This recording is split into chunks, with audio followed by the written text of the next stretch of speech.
وعلى آل إبراهيم إنك حميد مجيد.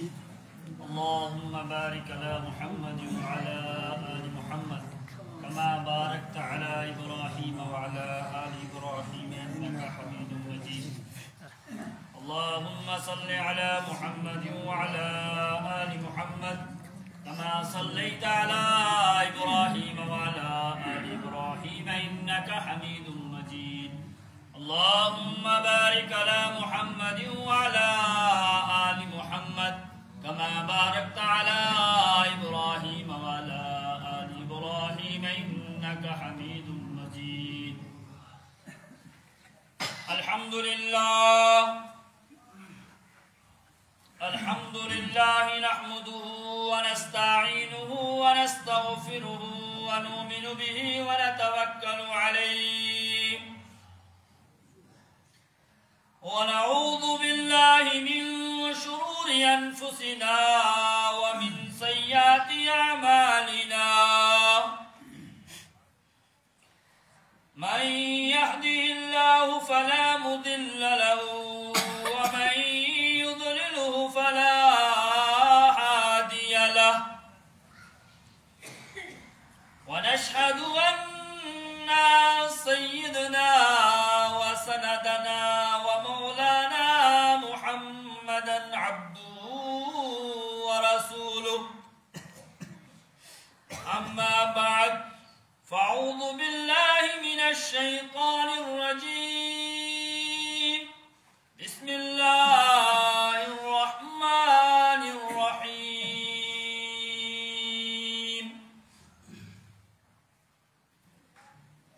يا أيها الذين آمنوا قوا أنفسكم وأهليكم نارا وقودها الناس والحجارة. وقال الله تبارك وتعالى في كلامه المجيد والفرقان الحميد. فأعوذ بالله من الشيطان الرجيم. بسم الله الرحمن الرحيم. وما أرسلناك إلا رحمة للعالمين. وقال النبي صلى الله عليه وسلم يوشك أن يأتي على الناس زمان لا يبقى من الإسلام إلا اسمه ولا يبقى من القرآن إلا رسمه مساجدهم عامرة وهي خراب من الهدى كما قال عليه الصلاة والسلام. وقال النبي صلى الله عليه وسلم من تشبه بقوم فهو من أو كما قال عليه الصلاة والسلام. میرے محترم دینی بھائیوں اور اڑی جچی کے غیور نوجوانوں، السلام علیکم ورحمۃ اللہ وبرکاتہ.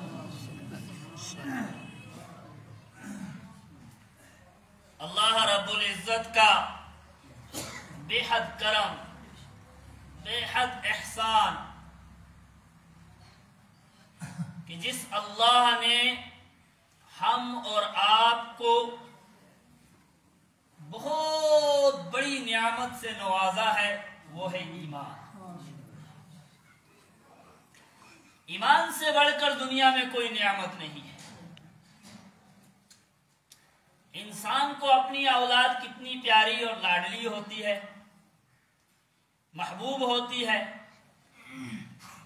مگر اگر اس انسان کے پاس ایمان نہیں ہے تو یہ ناکام ہے. اگر ایمان ہے اور مالی اعتبار سے یہ صفر میں ہے تو اللہ اس کو ضرور چمکائے. اور اگر یہ ایمان کی قدر کر کر اس دنیا سے چلا گیا تو آگے کی زندگی جو اس کے لیے اللہ نے بنائی ہے نا، وہ عیش و آرام کی زندگی ہے.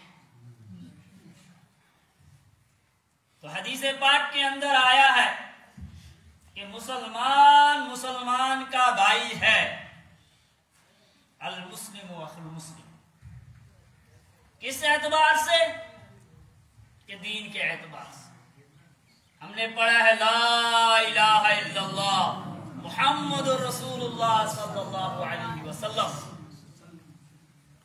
کہ ہم نے اقرار کیا ہے کہ ہمارا مالک کون ہے؟ اللہ. ہمارا پالنے والا کون ہے؟ اللہ. ہمیں رزق دینے والا کون ہے؟ اس پوری کائنات کو چلانے والا کون ہے؟ اللہ ہے. یہ ہمارا عقیدہ ہے اور یہ ہمارا ایمان ہے. زمین کے نیچے سے رزق کو اگانے والی ذات صرف اللہ رب العزت کی. ہمارا کام ہے محنت کرنا، ہمارا کام ہے اسباب اختیار کرنا، تو آگے کا سارا معاملہ اللہ کے ہاتھ میں.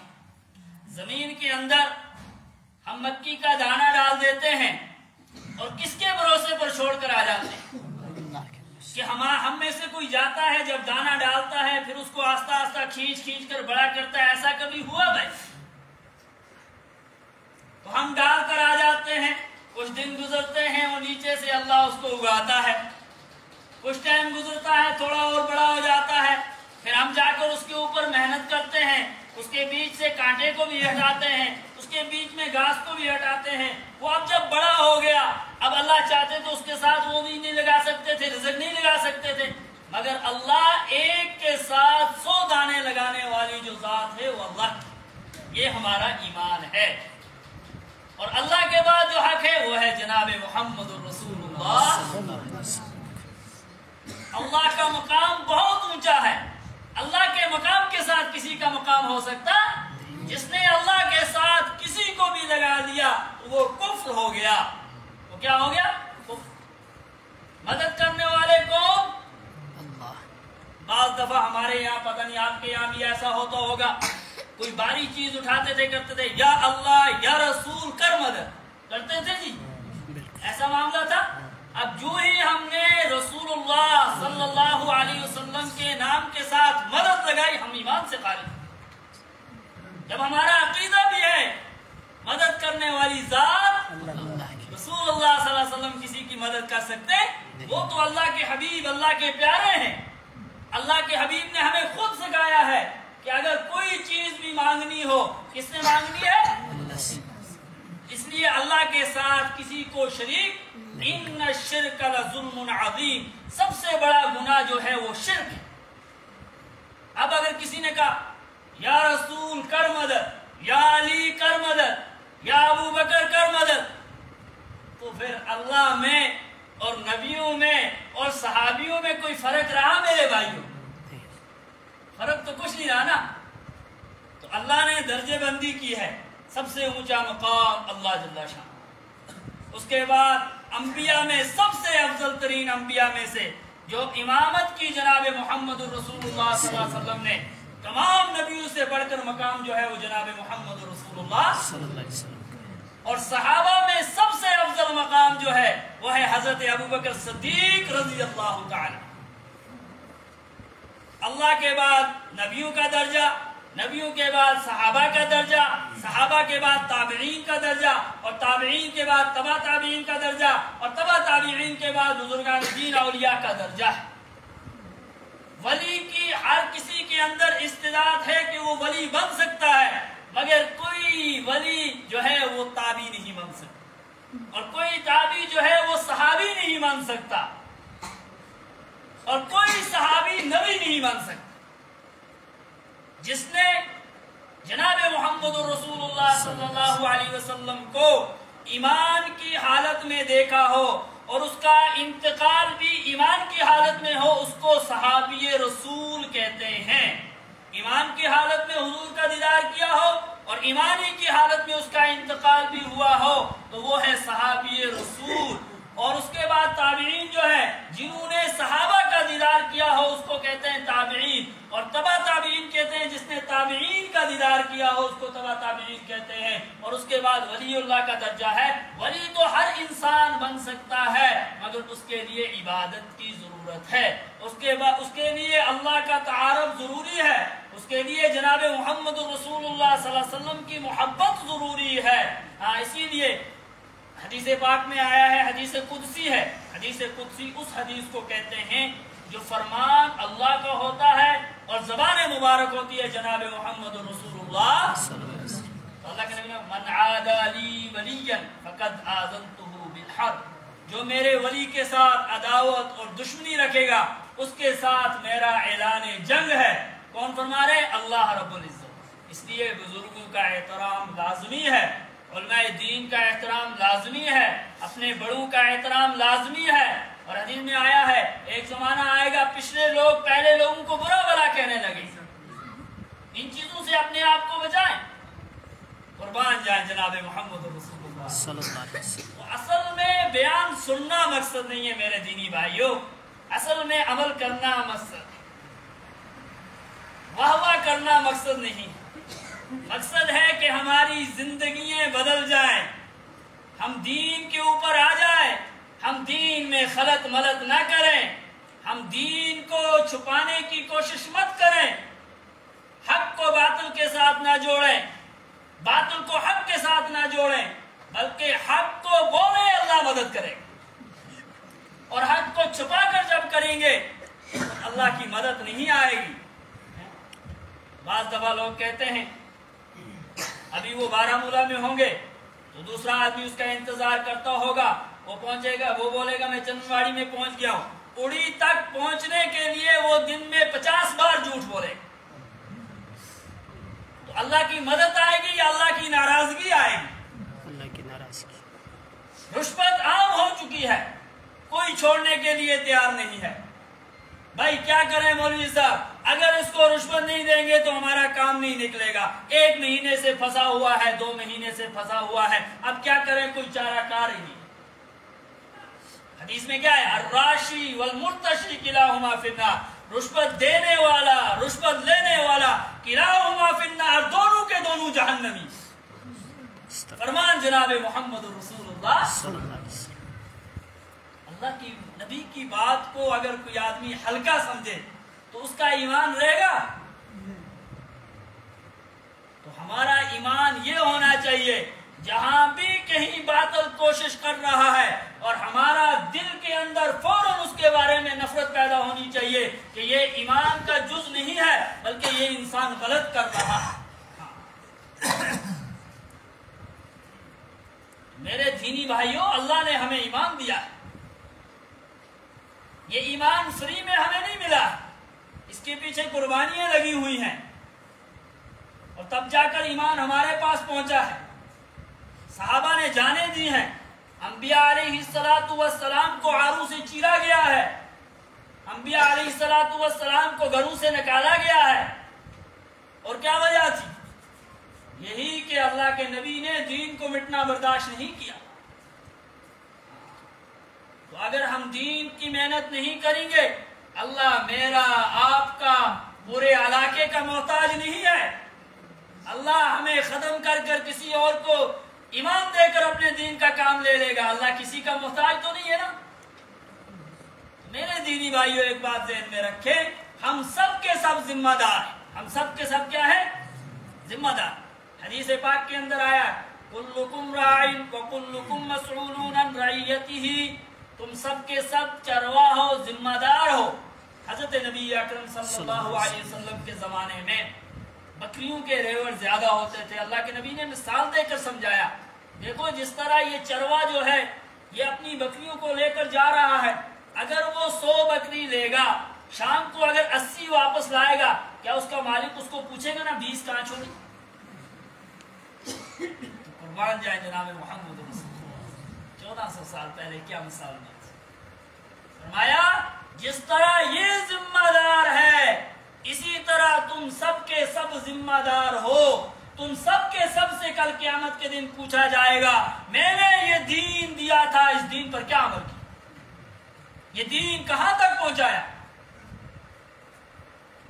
ہم بولتے ہیں بھائی ہمیں تو پتہ ہی نہیں، بعض حضرات یہاں تک آگے نکل گئے، وہ بولتے ہیں ہم نہیں زیادہ سیکھیں گے، زیادہ سیکھیں گے زیادہ پوچھو گے، یہ گمراہی ہے،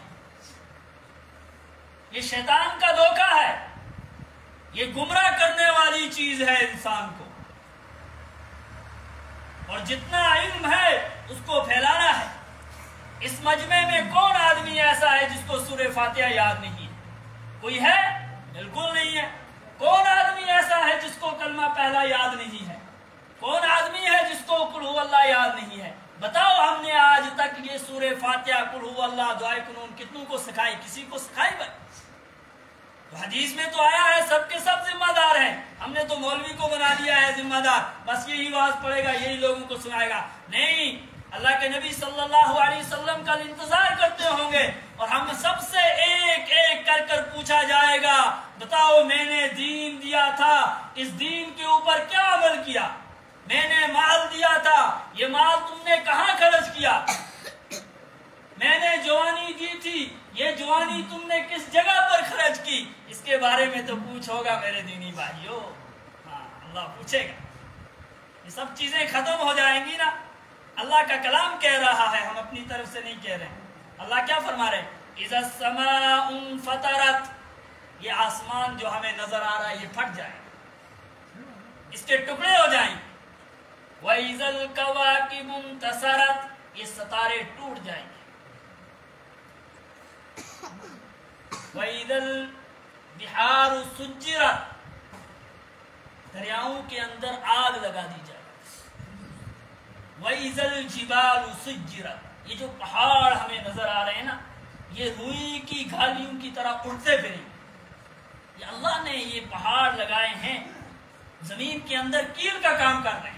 جس طرح ہم دیوار کے اندر کسی لکڑی کے اندر کیل لگاتے ہیں اس کو مضبوطی سے مضبوط کر لیتے ہیں، اسی طرح اللہ نے وَتَكُونُ الْجِبَالُ، یہ جو اللہ تعالیٰ نے یہ پہاڑ جو بنائے ہیں نا یہ زمین کے اندر اللہ نے پہاڑ رکھے ہیں، زمین کو پکڑا ہوا ہے اور زمین تو بہت تیز پھیل رہی ہے، گھوم رہی ہے نا، یہ اللہ کا سارا نظام بنایا ہوا ہے میرے دینی بھائیو۔ اللہ نے ایمان والوں کے لیے یہ بنایا ہے۔ حدیث پاک کے اندر آیا ہے جب تک یہ ایمان والا اس دنیا کے اوپر ہے اللہ اس پورے نظام کو چلاتا رہے گا۔ تو اب بتاؤ ایمان والا کتنا قیمتی ہے قیمتی؟ اب کوئی ایمان والا نہیں ہوگا، دنیا رہے گی اللہ سب کو ختم کر دے گا۔ تو ایمان والے کے لیے اللہ دنیا چلا رہا ہے۔ تو ایمان والے کا کام تو یہ نہیں ہے کہ ایمان والا چوری کرے، ایمان والے کا کام نہیں ہے ایمان والا زنا کرے، ایمان والے کا کام نہیں ہے ایمان والا شراب پیے، ایمان والے کا کام نہیں ہے ایمان والا ظلم کرے، ایمان والے کا کام نہیں ہے ایمان والا تجارت کرتے کرتے مسلمان کے ساتھ دھوکہ کرے۔ ہاں ایک دفعہ قربان جائیں حضرت نبی اکرم صلی اللہ علیہ وسلم، اللہ کے نبی جا رہے تھے، ایک صحابی غلہ بیچ رہے تھے، انہوں نے نیچے جو غلہ وہ تھوڑا گیلا رکھا ہوا تھا، اوپر اس کے سوکھا ڈالا ہوا تھا، اللہ کے نبی نے اس کے بیچ میں ہاتھ لگایا تو تراوٹ محسوس ہوئی، تو فرمایا جناب محمد رسول اللہ صلی اللہ علیہ وسلم لا تغش الناس، لوگوں کو دھوکہ مت، لوگوں کو دھوکہ مت دو۔ ہمارا کیا حال ہے؟ اوپر رکھتے ہیں اچھے اچھے سے، جب وہ گھر جا کر دیکھتے ہیں وہ سارے کے سارے خراب۔ اگر یاد ہوتا فرمانے جناب محمد رسول اللہ صلی اللہ علیہ وسلم کا تو ہمیں یہ چیز کرنی تھی۔ مسلمان کو تو فوراً سوچنا چاہیے، میرے حبیب جا رہے تھے انہوں نے یہ کام کیا تھا، جب انہوں نے گیلا یہ دیکھا تھا کہا تھا ایسا نہیں کرنا ہے بلکہ اس کو دھوپ کے اندر ڈالو، اس کو سکھا لو، اس کے بعد اس کو بیچ دو، یہ ہے دین، یہ شریعت۔ اخلاق بھی ہونے چاہیے جناب محمد رسول اللہ، کردار بھی ہونے چاہیے جناب محمد رسول اللہ۔ ہمارا اٹھنا، ہمارا بیٹھنا، ہمارا چلنا، ہماری تجارت کرنی، ہمارا ایک دوسرے کے ساتھ لین دین کرنا، ہمارا ایک دوسرے کے ساتھ معاملہ کرنا وہی ہونا چاہیے جو طریقہ سکھلایا جناب محمد رسول اللہ۔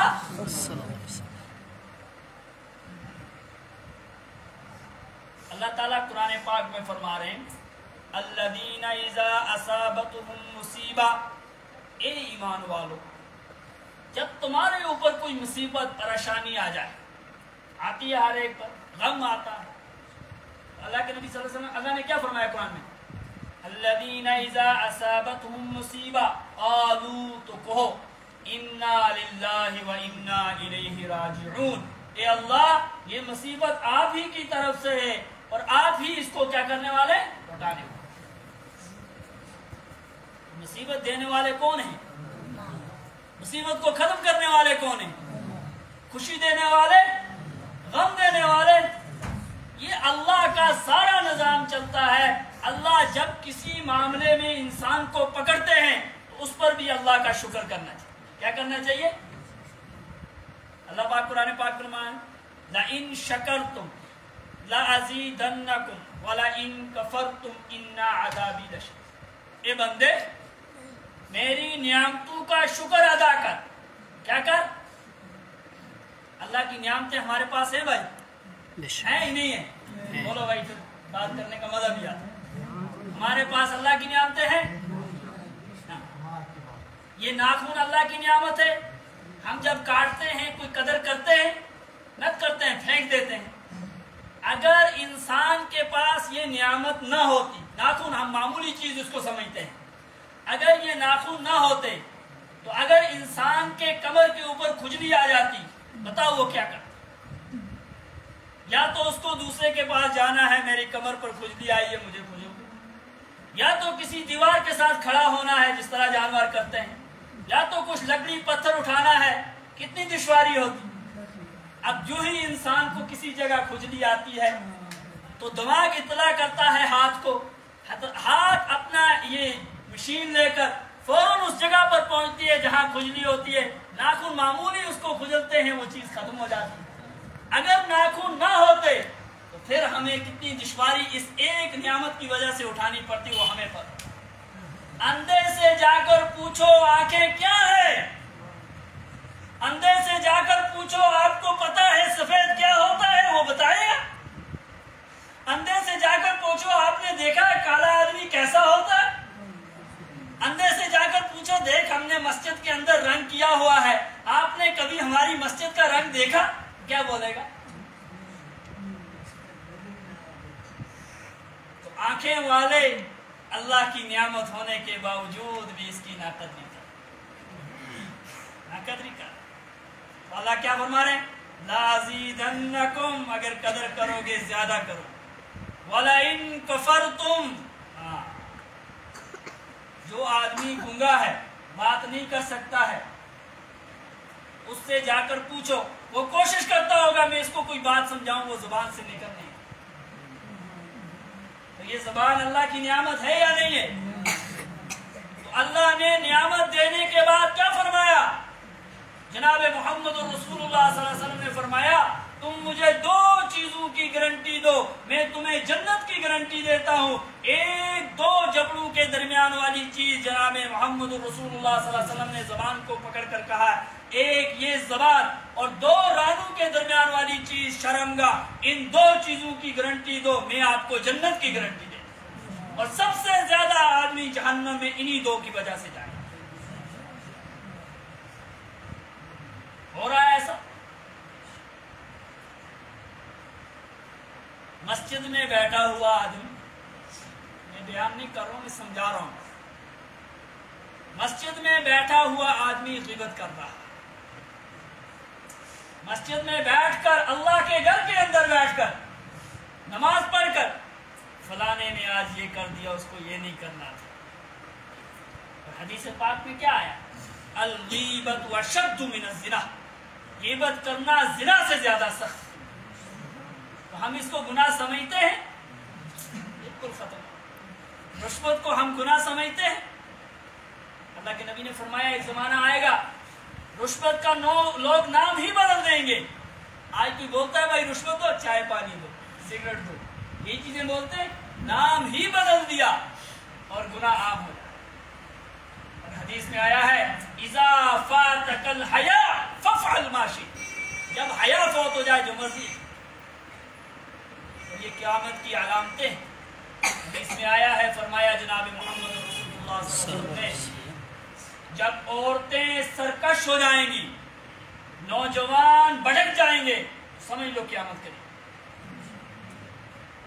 جب بچیاں اپنے والدین کو جواب دینے لگیں گی اور ماں کے اوپر جوان بچی حکم چلانے لگے گی، سمجھ لو قیامت نزدیک۔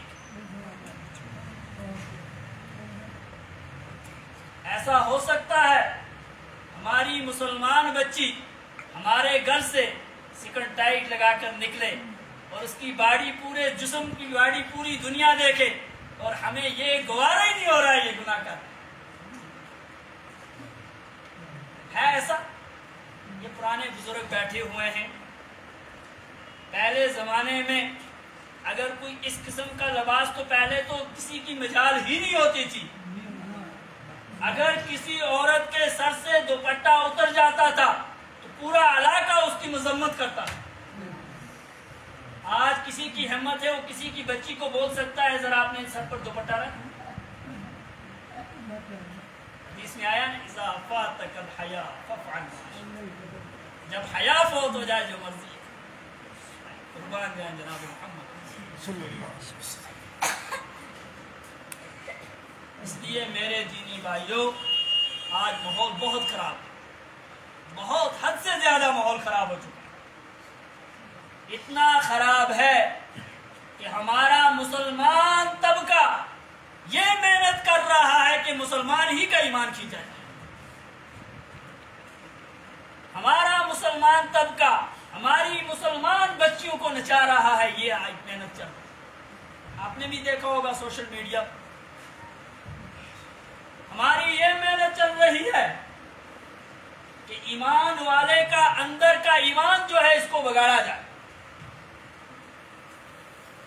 ہمارے حبیب جناب محمد رسول اللہ صلی اللہ علیہ وسلم ہر چیز ہمیں سکھلائی ہے. کوئی چیز چھوڑی. میں عرض کر رہا تھا کہ اللہ نے جو نعمتیں بھی ہمیں دی ہیں ان کی قدر کریں. اگر کسی کو اللہ نے اولاد سے نوازا ہے تو قدر کر لیں. ایسا نہ ہو کہ اولاد فتنہ بن جائے. پوری رات بیٹا پب جی کھیل رہا ہے گیم. باپ یہ گوارا نہیں کر سکتا ہے میں بیٹے کو بولوں یہ غلط کر رہا ہے. بچے باپ نے 3-4 لاکھ روپیہ لگا کر بچی کو گھر سے باہر بھیجا ہے اور باپ یہ گوارا بھی نہیں کر سکتا ہے میں بچی کو فون کر کر پوچھوں آپ نماز بھی پڑھتے ہو قرآن بھی پڑھتے ہو آپ کا دین کا معاملہ کیا ہے. اس کو کوئی پتہ نہیں. کیوں کہ اندر کا ایمان ہمارا کھوکھلا ہو چکا ہے. یہ تو ہماری فکر ہے نا. یا ایھا الذین آمنو. یہاں کن کو خطاب اللہ کر رہے ہیں؟ ایمان والے. کافروں کو یہاں خطاب نہیں ہے صرف ایمان والوں کو. اے ایمان والو قوا انفسکم واہلیکم نارا. خود بھی جہنم کے عذاب سے بچو آگ سے بچو اور اپنے اہل و عیال کو بھی جہنم کی آگ سے. اللہ نے تو اعلان کر دیا نا. اللہ کل پوچھے گا میں نے اعلان کیا تھا آپ نے اس پر کیا عمل کیا. مصیبتیں پریشانیاں یہ چیزیں ہر ایک پر آتی ہیں. ان چیزوں کی وجہ سے اپنے ایمان کو کمزور نہ بنائے. بہت سارے فتنے چل رہے ہیں. فتنے غامدیہ آ گیا ہے. فتنے شقیل بن حنیف آ چکا ہے. فتنے قادیانی آ چکا ہے. فتنے گلزاری آ چکا ہے. ہماری اڑی بھی اس میں ملوث ہو چکی ہے. آج ایک اور فتنہ یہاں ہمارے ہمسائے علاقے سے اٹھ گیا ہے. انجینئر مرزا انجینئر کا فرقہ. دنیا کے فرقے چل رہے ہیں. اپنے ایمان کو بچا. ایمان کو بچا. ایک نے تو 25 نمازوں کا فتویٰ دے دیا ہے. ایک نے تو فرض کا انکار ہی کر دیا ہے. ایک تو پردے کا انکار کر دیا ہے. اس لیے دین میں خلط ملط مت کرو. جو ہی پتہ چلے کہ یہاں کوئی مجھے ڈاؤٹ ہو رہا ہے مجھے شک لگ رہا ہے فوراً اپنے علماء سے رجوع کرو. مجھے اس کی رہبری کر دو. خود کو نہ اپنے آپ کو ملوث کرو. حدیث کے اندر آیا ہے کہ ایک آدمی کہہ رہا ہے کہ یہ حدیث ہے میں نے حدیث میں پڑھا ہے. اگر وہ حدیث نہ ہو تو اس نے اپنا ٹھکانہ جہنم بنا لیا. مقعدہ فی النار. جو آدمی جھوٹی بات کو حضور علیہ السلام کی طرف منسوخ کر کر بیان کرے تو اس نے اپنا ٹھکانہ کہاں بنا لیا. اس لیے کبھی کبھار انسان داڑھی رکھی ہوئی ہوتی ہے لباس لگایا ہوا ہوتا ہے. اچھا وہ کہتا ہے میں نے اپنی عزت بچانی ہے. وہ اپنی عزت بچانے کے لیے غلط مسئلہ دکھا رہا ہے اور خود بھی جہنمی اس کو بھی جہنمی. ہم نے دین کو ہلکا سمجھا. ہمارے یہاں گھاس کاٹتے ہیں جب بولتے ہیں جمعہ کے دن کیونکہ فرصت ہے. جمعہ کے دن کاٹیں گے نماز کا پھر پڑھنے. کیوں کہ ہمارے اندر وہ دین کی سوچ اور سمجھ نہیں ہے. حدیث میں آیا ہے اگر کسی کسی کو برائی کرتے ہوئے دیکھو، سب سے پہلا درجہ ہے ہاتھ سے روکو، دوسرا درجہ ہے زبان سے اس کو بولو آپ غلط کر رہے ہو، تیسرا درجہ ہے کہ دل سے اس چیز کے بارے میں نفرت پیدا کرو۔ ہم تو تیسری پر آتے ہیں، پہلا تو ہم استعمال کرتے ہی نہیں۔ یہ حال ہو گیا ہے، ہمارے مکان کے سامنے ایک آدمی چرس لگا رہا ہے ہاتھ میں، ہم یہ نہیں کہہ رہے کہ آپ چرس کیوں لگا رہے ہو، ہم بولتے ہیں ناراض ہو جائے۔ ہے ایسا معاملہ کہ میں اپنے سے بول رہا ہوں میرے بھائیوں، کیوں؟ ہم اپنی رشتہ داری کو بچا رہے ہیں اور جناب محمد رسول اللہ صلی اللہ علیہ وسلم کے دین کو ہم ڈبو رہے ہیں۔ جس نبی کی 2 بیٹیوں کو طلاق ہوا، جس نبی کو گھر سے بے گھر کیا گیا، جب جناب محمد رسول اللہ صلی اللہ علیہ وسلم کو ایک راہی پہ رولا، ایک زمانہ آئے گا تجھے اپنے لوگ اپنے علاقے سے نکالیں گے، اللہ کے نبی نے بڑے تعجب سے بولا ایسا ہوگا؟ اپنے لوگ مجھے نکالیں گے؟ کہا اپنے رشتہ دار آپ کو علاقے سے نکالیں۔ جب جناب محمد رسول اللہ صلی اللہ علیہ وسلم کو نکالا ہوگا، آپ بتاؤ، نہ باپ ہے نہ ماں ہے نہ کوئی پوچھنے والا ہے، کیا پتا پاؤں میں چپل ہے نہیں ہے، کیا پتا جسم پر کپڑے ہیں نہیں ہیں، کون پوچھنے والا ہے میرے اور آپ کے حبیب کو؟ وہ غار کے اندر پہنچے، ساتھ کون ہے؟ حضرت ابوبکر صدیق رضی اللہ تعالی۔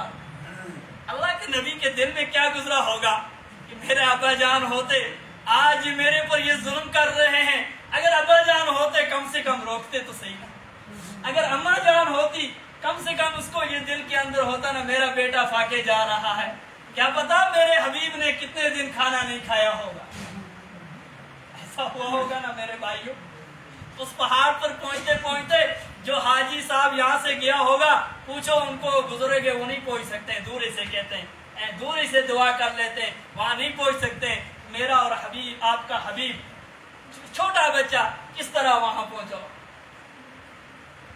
اس لیے ساری چیزیں برداشت کی۔ جب جناب محمد رسول اللہ صلی اللہ علیہ وسلم کو وہاں عرب کی سب سے مشہور لڑکی، سب سے خوبصورت لڑکی ہم آپ کو نکاح میں دیں گے اور پورے عرب کی سلطنت آپ کو دیں گے، آپ یہ دین کی محنت چھوڑ دو۔ اللہ کے نبی نے کہا مجھے کچھ نہیں چاہیے، میں یہ پسند کرتا ہوں ایک دن پیٹ بھر کر کھاؤں اور ایک دن فاقے میں رہوں، اللہ کا شکر ادا کروں۔ اس نبی کے دین کو چھوڑ رہے اور اللہ کیا فرمائے قرآن پاک میں؟ یا ایھا الانسان، یہاں اللہ نے انسان کا لفظ لایا، ما غرک بربک الکریم، اے انسان تجھے کس چیز نے دھوکے میں رکھا؟ کس چیز نے؟ ما غرک بربک الکریم، تیرا رب کتنا کریم ہے، تیرا رب کتنا حسین ہے، تیرا رب تیری غلطیوں کو دیکھنے کے باوجود بھی تجھے معاف کرتا ہے۔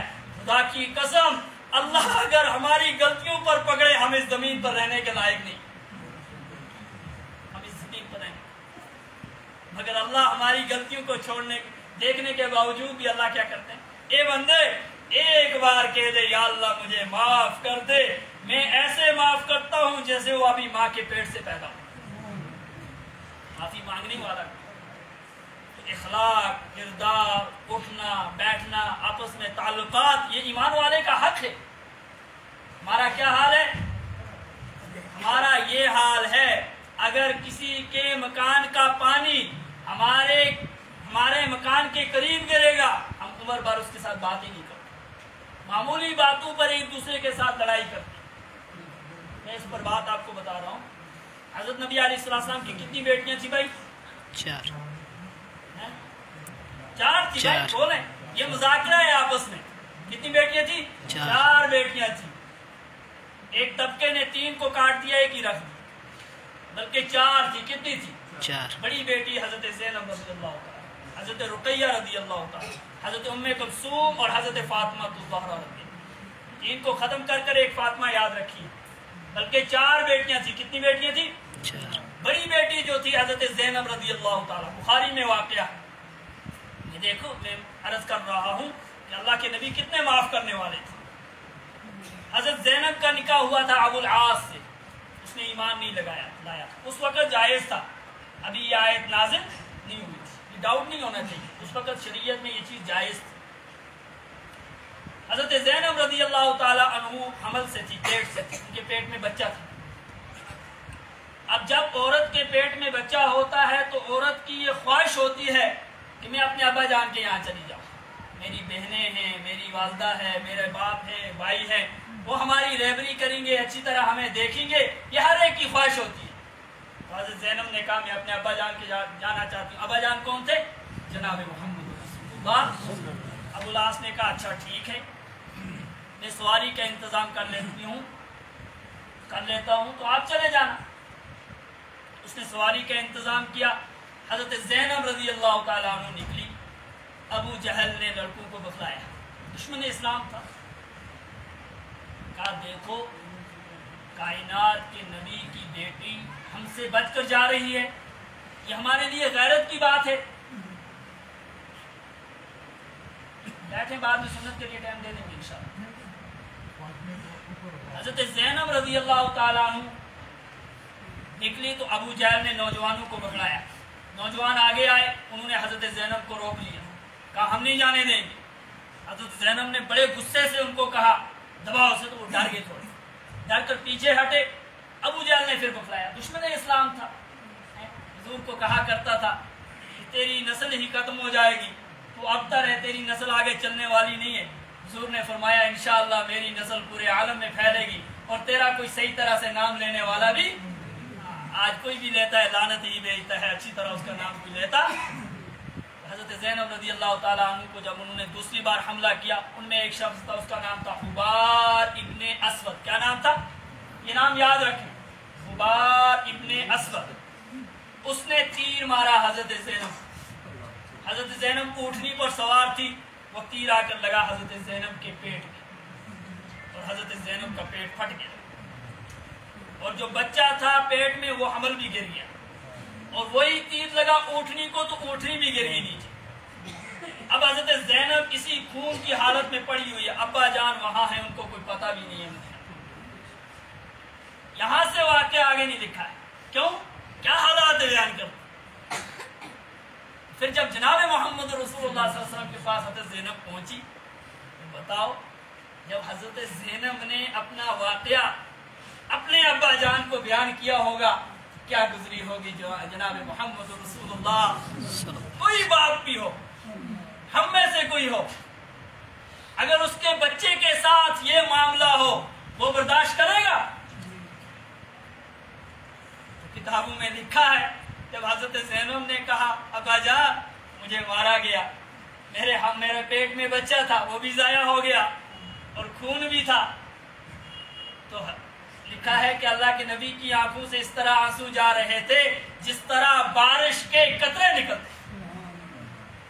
اسی حال میں حضرت زینب کا بعد میں انتقال ہوا۔ جب فتح مکہ ہوا اس میں کچھ قیدی پکڑ کر لائے گئے، قیدیوں میں سے وہ قیدی بھی آیا تھا جس نے تیر مارا تھا حضرت زینب رضی اللہ تعالیٰ۔